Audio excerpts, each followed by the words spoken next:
Esther. Pinalitan si Vashti bilang reyna. Unang kabanata. May isang hari sa Persya na ang pangalan ay Ahasuerus.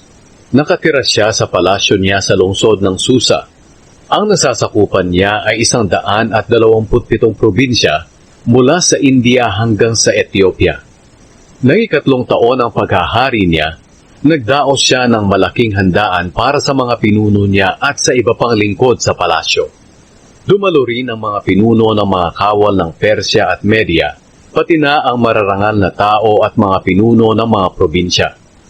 Ang handaang iyon ay tumagal ng 6 na buwan, at sa loob ng mga panahong iyon, ipinakita ni Ahasuerus ang kayamanan ng kaharian niya, ang kanyang kapangyarihan, at ang karangyaan ng kanyang pamumuhay.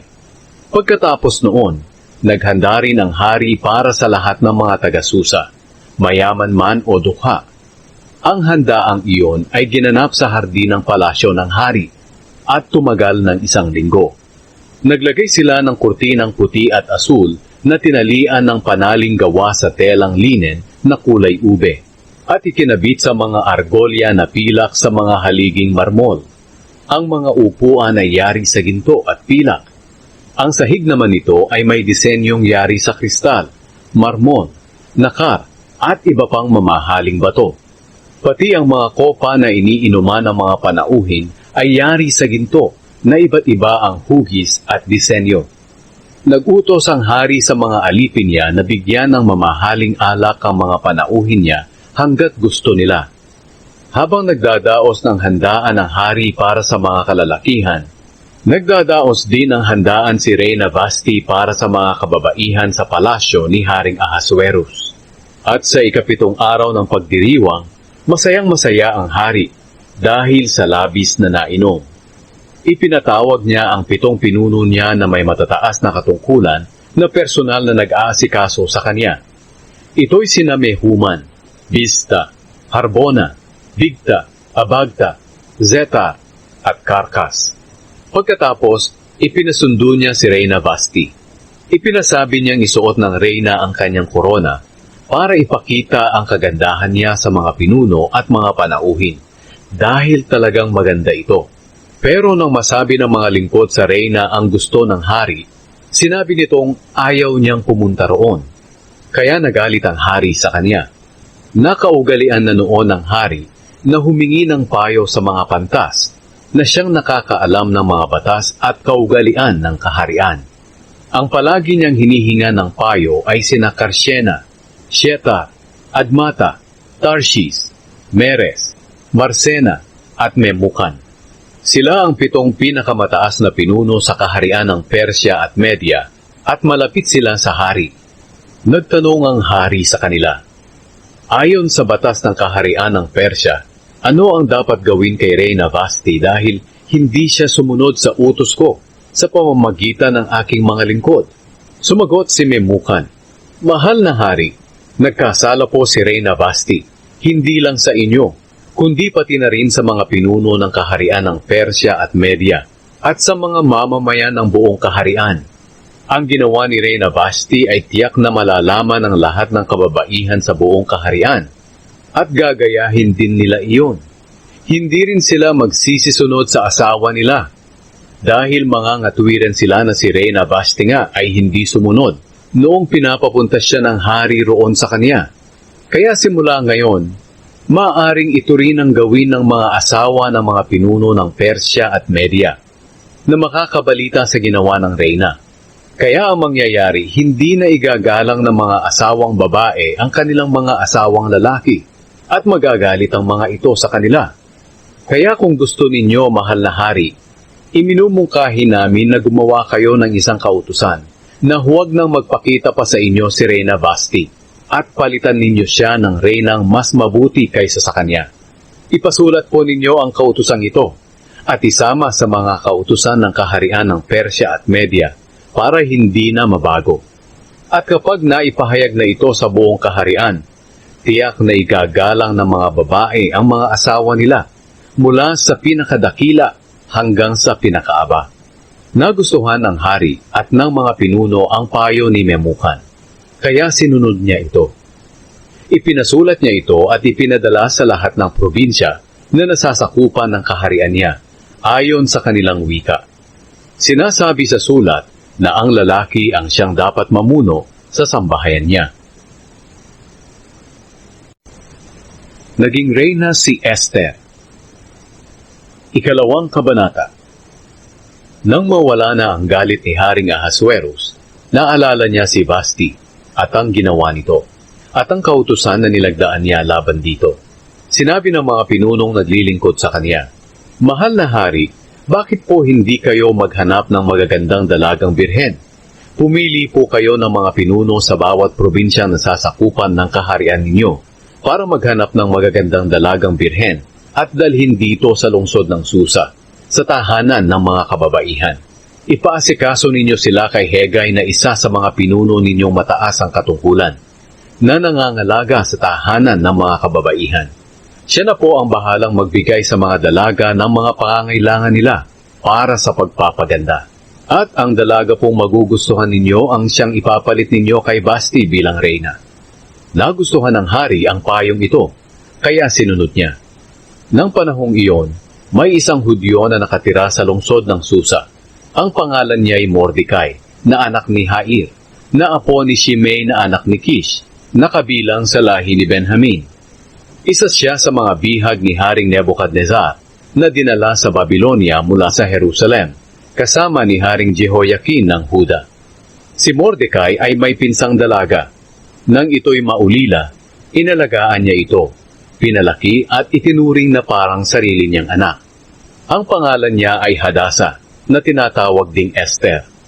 Maganda si Esther at maganda rin ang hugis ng katawan nito. Nang maihayag ang utos ng hari, maraming dalaga ang dinala sa palasyo ng hari roon sa Susa. Ang isa sa kanila ay si Esther. Ipinaasikaso sila kay Hegai dahil ito nga ang nangangasiwa sa mga babaeng dinadala roon.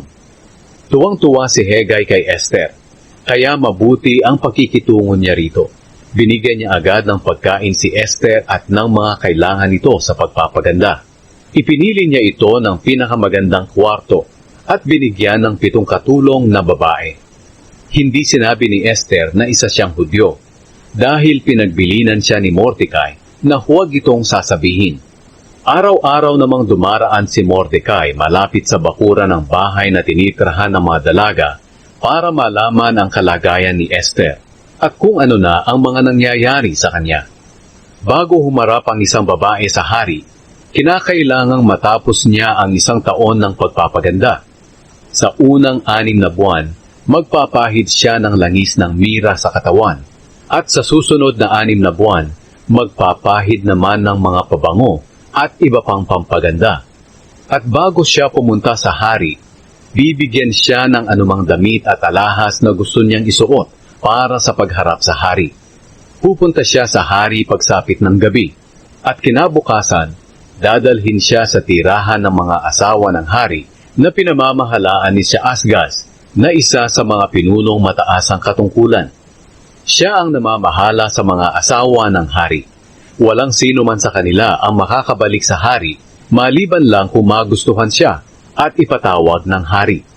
Nang 10 buwan, buwan ng Tibet, at 7 taon ng paghahari ni Ahasuerus, dumating ang araw na si Esther na ang haharap sa hari sa palasyo. Sinunod ni Esther ang payo ni Hegai, ang pinunong nangangalaga sa kanila sa tahanan ng mga babae. Isinuot niya ang damit na sinabi ni Hegai na isuot niya. Ganoon na lang ang paghanga at pagpuri ng mga nakakita sa kanya, at dinala siya sa palasyo ng hari. Nagustuhan ng hari si Esther ng higit kaysa sa ibang mga dalaga na dinala sa kanya. Tuwang-tuwa siya kay Esther at mabuti ang trato niya sa kanya. Kinoronahan niya ito at ginawang reyna bilang kapalit ni Vasti. Nagdaos ang hari ng malaking handaan para parangalan si Esther. Inanyayahan niya ang lahat ng pinuno niya at ang iba pang naglilingkod sa kanya. Nang araw na iyon, ipinag-utos niya sa lahat at sa buong kaharian na magdiwang ng isang pista opisyal at nagbigay siya ng maraming regalo sa mga tao. Iniligtas ni Mordecai ang hari. Sa pangalawang pagtitipon ng mga dalaga, Si Mordecai ay isa ng opisyal na nakapwesto sa pintuan ng palasyo. Hindi pa rin sinasabi ni Esther na isa siyang Hudyo, tulad ng bilin ni Mordecai. Sinusunod pa rin ni Esther si Mordecai katulad noon, nang siya'y nasa pangangalaga pa nito. Nang panahong si Mordecai ay isa ng opisyal na nakapwesto sa pintuan ng palasyo, may dalawang pinuno ng hari na ang mga pangalan ay Bigtana at Teres. Sila ang mga gwardya ng pintuan ng kwarto ng hari. Galit sila kay Haring Ahasuerus at nagplano silang patayin ito. Pero nalaman ni Mordecai ang planong ito, kaya sinabi niya ito kay Reyna Esther. Sinabi naman ito ni Esther sa hari, at ipinaalam din niya sa kanya na si Mordecai ang nakatuklas sa planong pagpatay. Ipinasiyasat ito ng hari, at nang mapatunayang totoo ito, ipinatuhog niya sina Bigtana at Teres sa nakatayong matulis na kahoy. At ang pangyayaring ito'y ipinasulat ng hari sa aklat ng kasaysayan ng kaharian. Nagplano si Haman na lipulin ang mga Hudyo. Ikatlong kabanata. Pagkatapos ng mga pangyayaring ito, itinaas ni Haring Ahasuerus sa tungkulin si Haman na anak ni Hamedata na Agageo. Ginawa siyang pinakamataas na pinuno sa kaharian niya. Inutusan niya ang lahat ng opisyal na yumukod kay Haman bilang paggalang sa kanya. Pero ayaw yumukod ni Mordecai. Tinanong siya ng ibang pinuno kung bakit hindi niya sinusunod ang utos ng hari. At sinabi niyang isa siyang Hudyo. Araw-araw, hinihikayat siya ng mga kapwa niya pinuno na yumukod kay Haman. Pero ayaw pa rin niyang sumunod.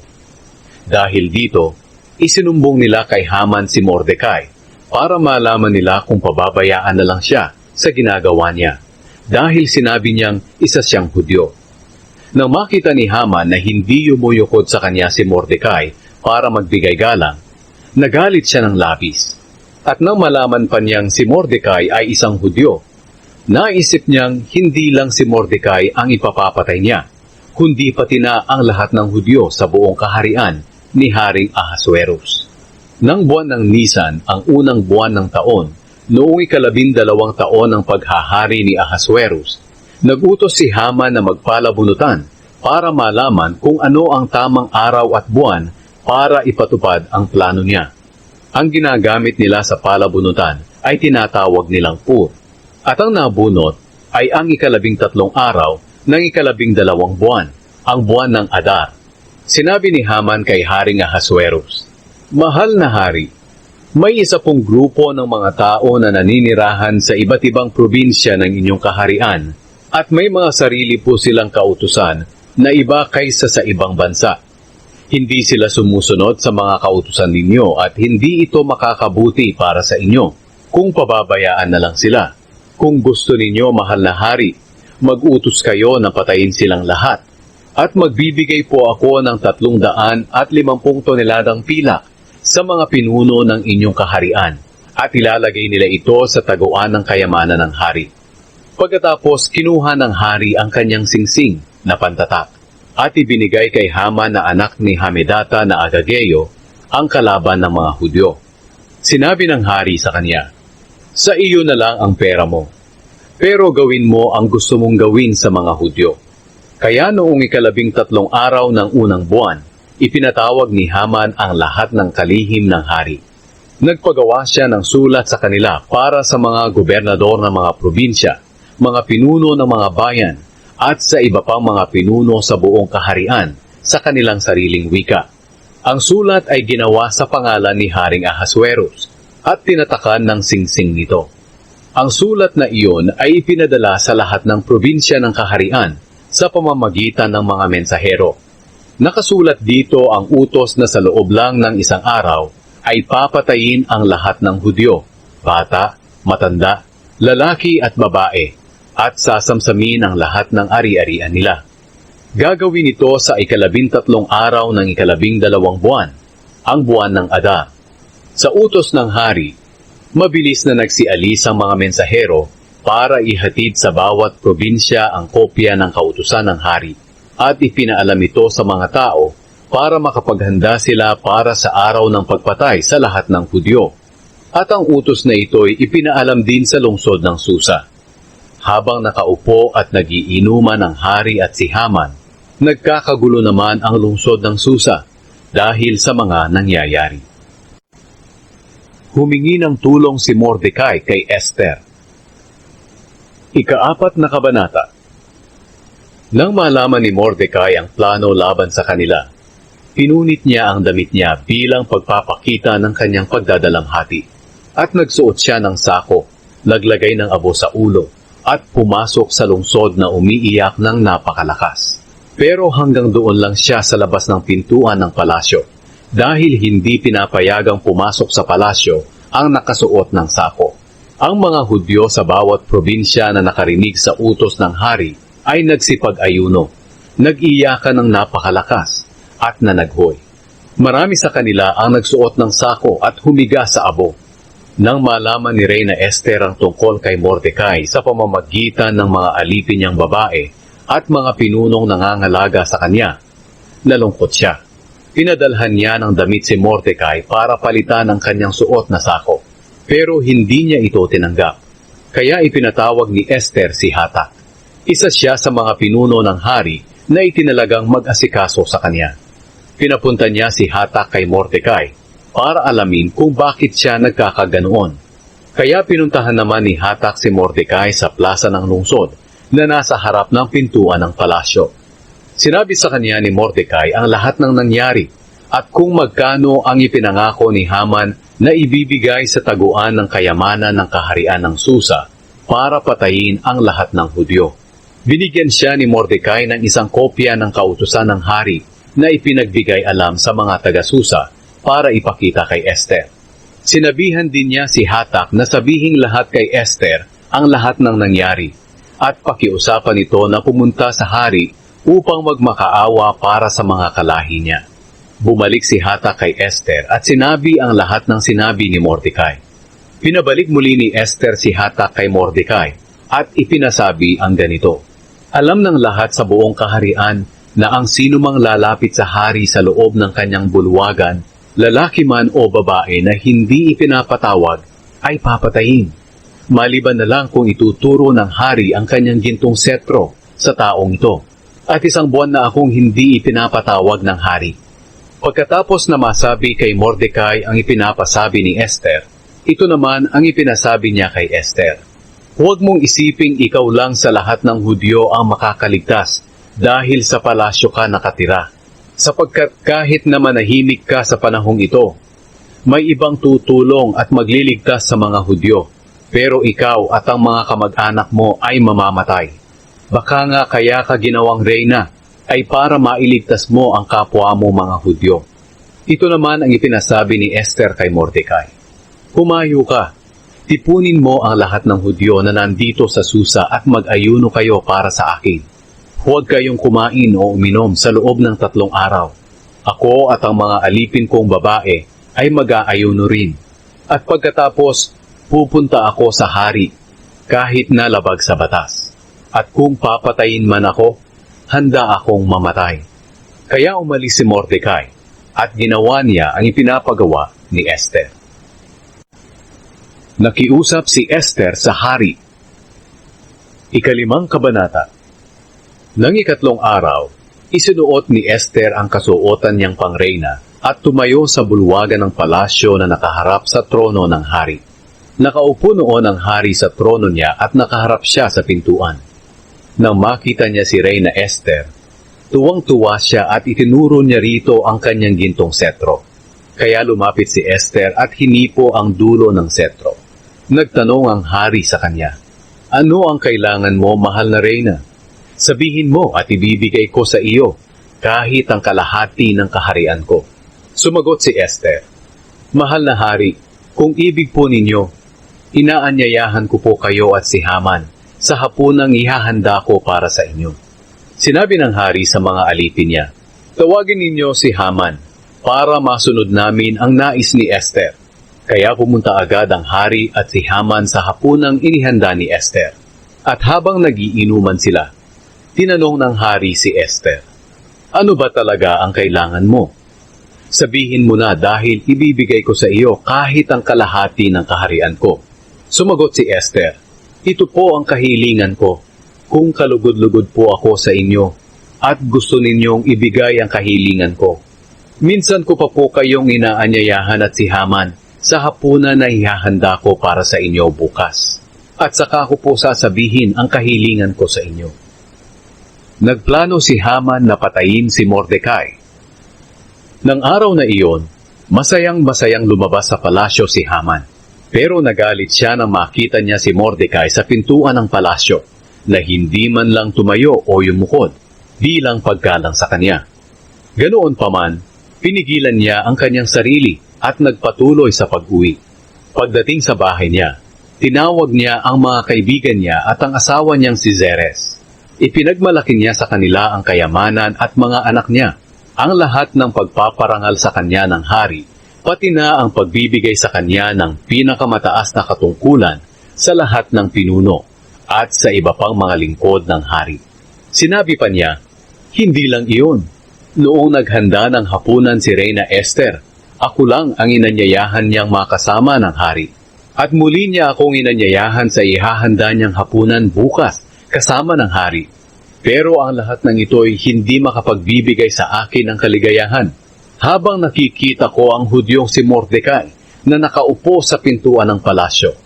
Sinabi sa kanya ng kanyang asawa at mga kaibigan, bakit hindi ka magpagawa ng matulis na kahoy na 75 talampakan ng taas?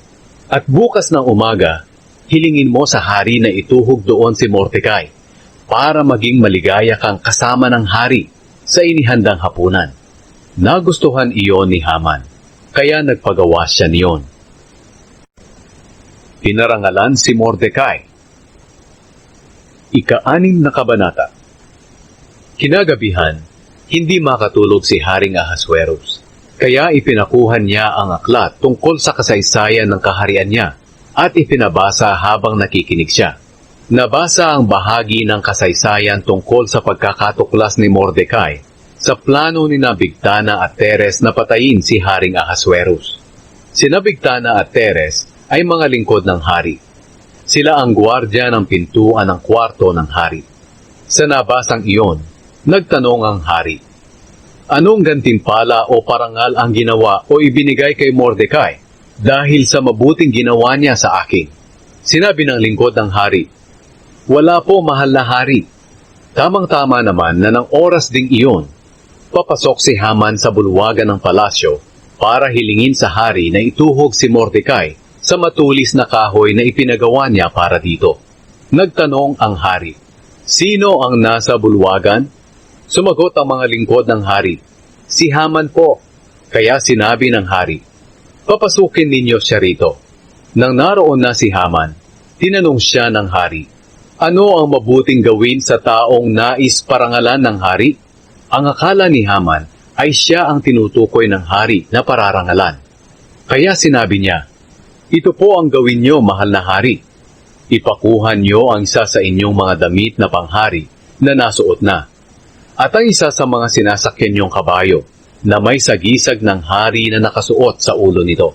Pagkatapos, utusan po ninyo ang isa sa mga pinuno ninyo na isuot sa taong pararangalan ang damit ng hari at pasakayin siya sa kabayo ng hari at ilibot sa buong bayan habang isinisigaw ng mga kasama niya. Ganito ang ginagawa sa taong pinararangalan ng hari. Sinabi ng hari kay Haman, sige, ipakuha mo ang isa sa mga damit at kabayo ko at gawin mo ang lahat ng sinabi mo kay Mordecai, ang Hudyong nakaupo sa pintuan ng aking palasyo. Tiyakin mo na matutupad ang lahat ng sinabi mo. Kaya kinuha ni Haman ang damit ng hari at isinuot kay Mordecai at isinakay sa kabayo ng hari at inilibot sa lungsod habang sumisigaw siya. Ganito ang ginagawa sa taong pinararangalan ng hari. Pagkatapos, bumalik si Mordecai sa pintuan ng palasyo. Si Haman naman ay dali-daling umuwi na nakatalukbong dahil sa hiya at sama ng loob. Pagdating niya sa bahay, isinalaysay niya sa asawa niyang si Zeres at sa mga kaibigan niya ang lahat ng nangyari. Sinabi sa kanya ng asawa niya at mga kaibigan na mga tagapayo niya, Unti-unti ka nang nadadaig ni Mordecai. Hindi mo siya madadaig dahil isa siyang Hudyo. Tiyak na ikaw ang matatalo. Habang nag-uusap pa sila, dumating ang ilang lingkod ng hari at dali-daling isinama si Haman sa inihandang hapunan ni Esther. Binitay si Haman. Ikapitong kabanata. Dumalo sina Haring Ahasuerus at Haman sa inihandang hapunan ni Reyna Esther. At habang nagiinuman sila, tinanong muli ng hari si Reyna Esther, "Ano ba talaga ang kahilingan mo? Sabihin mo na at ibibigay ko sa iyo, kahit kalahati ng kaharian ko. Mahal na hari, kung kalugod-lugod po ako sa inyo, iligtas po ninyo ako at ang mga kalahi kong Hudyo. Iyan ang kahilingan ko sa inyo. Dahil may gantimpalang ipinangako sa mga taong papatay sa amin. Kung ipinagbili po kami para maging alipin lang, magsasawalang kibo na lang ako. Dahil hindi iyon gaanong mahalaga para gambalain ko pa kayo." Sinabi ni Haring Ahasuerus, "Sino ang nangahas na gumawa ng bagay na iyon? At nasaan siya ngayon?" Sumagot si Esther, "Ang kumakalaban po sa amin at ang kaaway namin ay ang masamang si Haman." Takot na si Haman habang nasa harap ng hari at ng reyna. Galit na tumayo ang hari. Iniwan niya ang kanyang iniinom at pumunta sa hardin ng palasyo. Naiwan si Haman na nagmamakaawa kay Reyna Esther dahil natitiyak niyang parurusahan siya ng hari. Pagbalik ng hari mula sa hardin, nakita niyang nakadapa si Haman na nagmamakaawa sa harap ng hinihigaan ni Esther. Kaya sinabi ng hari, "At gusto mo pang pagsamantalahan ang reyna rito sa loob ng palasyo ko?" Nang masabi iyon ng hari, dinakip ng mga naroon si Haman at tinalokbungan ang ulo nito. Sinabi ni Harbona, isa sa mga lingkod ng hari, "Nagpagawa po si Haman ng matulis na kahoy para tuhugin si Mordecai na nagligtas sa inyong buhay. Ang taas po ng kahoy ay 75 talampakan at malapit ito sa bahay ni Haman. Kaya nagutos ang hari, doon ninyo siya tuhugin." At tinuhog nga nila si Haman doon sa ipinagawa niyang matulis na kahoy para kay Mordecai. At nawala ang galit ng hari. Hinirang ng hari si Mordecai. Ikawalong kabanata. Nang araw ding iyon, ibinigay ni Haring Ahasuerus kay Reyna Esther ang ari-arian ni Haman, ang kalaban ng mga Hudyo. Sinabi ni Esther sa hari na kamag-anak niya si Mordecai, kaya ipinatawag ito ng hari. Kinuha ng hari ang kanyang singsing na pantatak, na binawi niya kay Haman, at ibinigay kay Mordecai. At siya ang ginawang katiwala ni Esther sa lahat ng ari-arian ni Haman. Minsan pang lumapit si Esther kay Haring Ahasuerus habang nakaluhod at umiiyak sa kanyang paanan. Hiniling niyang huwag nang ituloy ang masamang plano ni Haman na Agageo laban sa mga Hudyo. Itinuro ng hari ang kanyang gintong setro kay Esther. Kaya tumayo siya sa harap ng hari at sinabi, "Kung kalugod-lugod po ako sa inyo, mahal na hari, at kung para sa inyo'y tama at matuwid ito, nais ko sanang hilingin sa inyo na gumawa po kayo ng isang kautusan na magpapawalang bisa sa kautusang ipinakalat ni Haman na anak ni Hamedata na Agageo, na patayin ang lahat ng Hudyo sa inyong kaharian. Hindi ko po matitiis na makitang nililipol ang mga kalahi at mga kamag-anak ko." Sinabi ni Haring Ahasuerus kay Esther at kay Mordecai na Hudyo, "Ipinatuhog ko na si Haman dahil sa masama niyang plano na patayin ang mga Hudyo. Kaya ibinigay ko na sa iyo, Esther, ang mga ari-arian niya. Kaya gumawa kayo ng kautusan sa aking pangalan ng anumang nais ninyong isulat para sa ikabubuti ng mga Hudyo. At pagkatapos ay tatakan ninyo ng singsing ko. Dahil anumang kasulatan na isinulat sa pangalan ng hari at tinatakan ng singsing niya ay hindi mababago. Kaya noong 23 ng 3 buwan, ang buwan ng Sivan, ipinatawag ang mga kalihim ng hari. Isinulat nila ang lahat ng idinikta ni Mordecai. Ang sulat ay para sa mga Hudyo, mga gobernador, mga punong bayan, at iba pang lingkod ng hari sa 127 lalawigan mula sa India hanggang sa Ethiopia. Isinulat ito sa bawat wika ng mga tao sa buong kaharian, pati na sa wika ng mga Hudyo. Ipinasulat ni Mordecai sa pangalan ni Haring Ahasuerus at tinatakan ng singsing ng hari. At pagkatapos, ipinadala sa pamamagitan ng mga tagapaghatid ng sulat na nakasakay sa mabibilis na kabayo ng hari. Ayon sa sulat na iyon, binigyan ng pahintulot ang lahat ng Hudyo na magsama-sama at ipagtanggol ang kanilang sarili, pati na ang kanilang mga babae at mga bata. Maaari nilang patayin ang sinumang sasalakay sa kanila, mula sa kahit anong bansa o probinsya. Pinahintulutan din silang samsamin ang mga ari-arian ng kanilang mga kaaway. Gagawin ito ng mga Hudyo sa lahat ng probinsyang nasasakupan ni Haring Ahasuerus sa 13 araw ng 12 buwan, ang buwan ng Adar.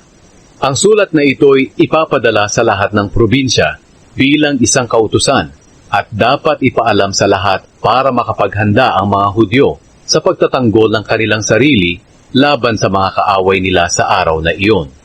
Kaya sa utos ng hari, nagmamadaling umalis ang mga tagapaghatid ng sulat na nakasakay sa mabibilis na kabayo ng hari. Ang utos na iyon ay ipinakalat din sa lungsod ng Susa.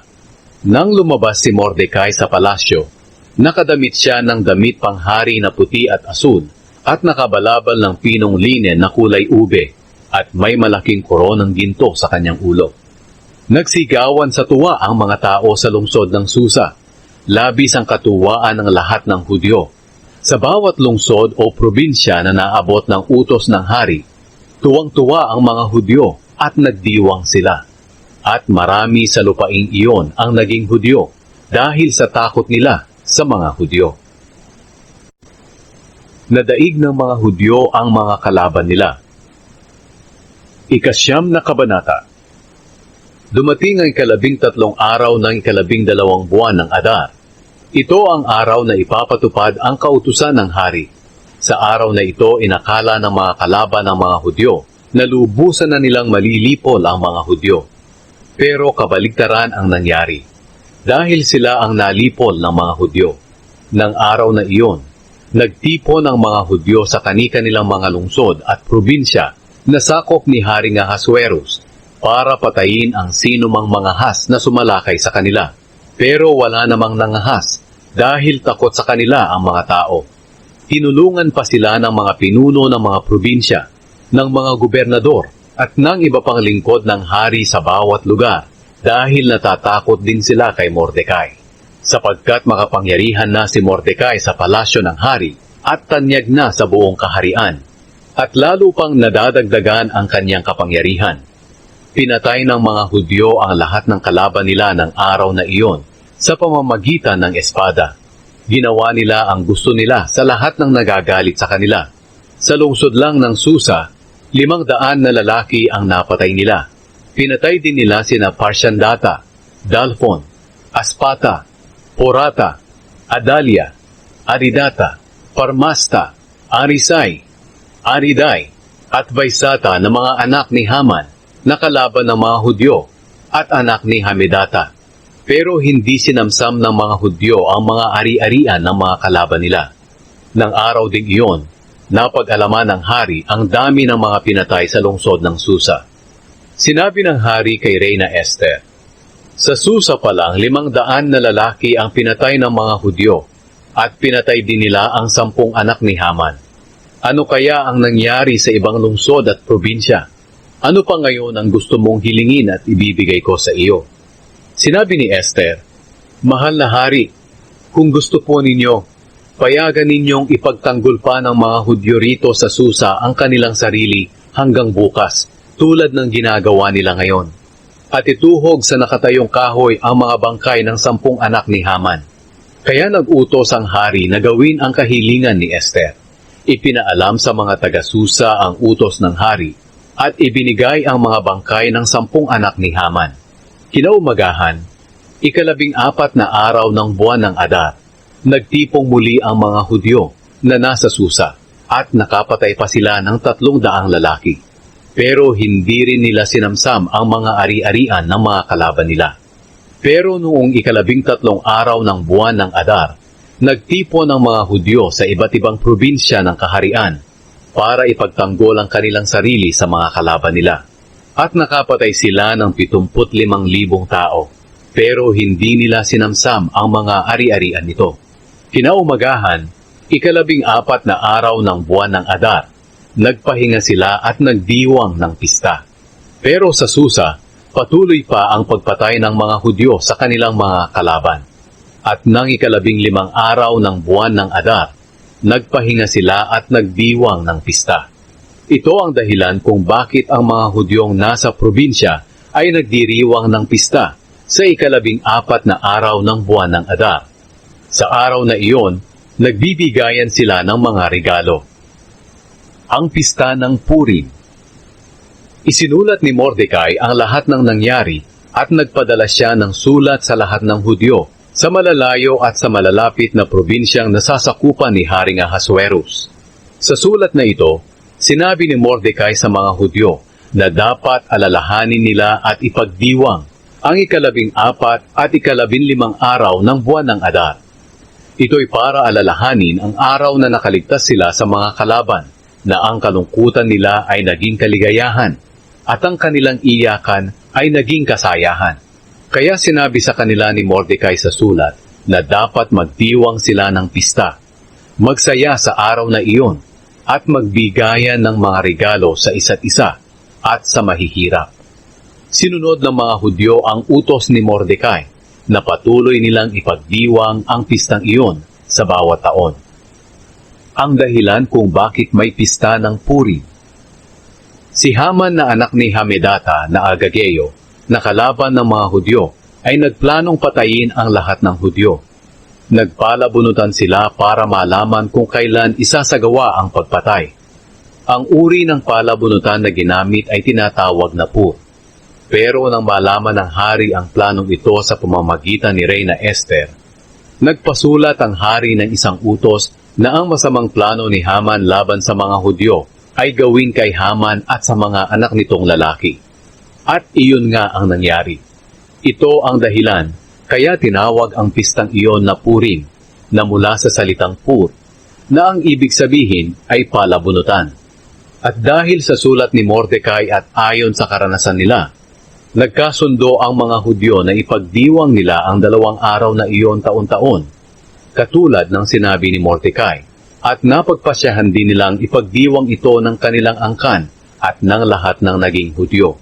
Ang 2 araw na ito ay aalalahanin at ipagdiriwang ng bawat sambahayan ng Hudyo sa bawat salinlahi nila, sa lahat ng lungsod at probinsya. Hindi ito dapat kalimutan o itigil ng alinmang lahi. Para lalong mapagtibay ang sulat ni Mordecai tungkol sa pista ng Purim, sumulat din si Reyna Esther na anak ni Abihail patungkol dito. Kasama rin niya si Mordecai sa pagsulat nito. At ipinadala iyon ni Mordecai sa 127 probinsya na sakop ng kaharian ni Haring Ahasuerus. Ang sulat ay nagdulot ng kapayapaan at katiwasayan sa mga Hudyo, at itinalaga na ipagdiwang ang pista ng Purim sa takdang panahon, ayon sa iniutos ni Mordecai at ni Reyna Esther. Dapat nila itong sundin, katulad ng pagsunod ng lahi nila sa mga tuntunin tungkol sa pag-aayuno at pagdadalamhati. At ang utos ni Esther na nagpapatibay ng pagganap ng pista ng Purim ay isinulat sa aklat ng kasaysayan.